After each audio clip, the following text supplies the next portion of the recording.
Museum, Sculpture and Making, a collaborative school project shown at the British Museum.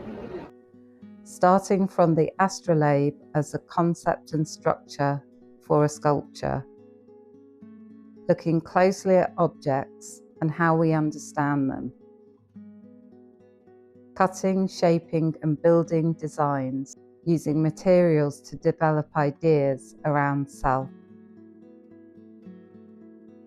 Adding surface and detail through gold leaf. The central plate, the mater, brought together by hand. The three rings structure the work.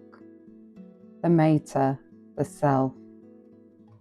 The plate, the knowledge.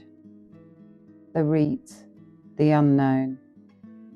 Using metal embossing to create patterns from our knowledge and observations of objects from the past.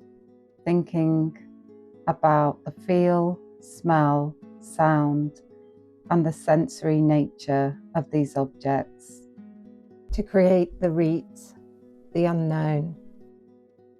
Positioning knowledge and relationship. Developed with history students from Regents High, with assistance in installation and building from Nauco to Guy and the British Museum education team. Thank you to everyone who took part in this project.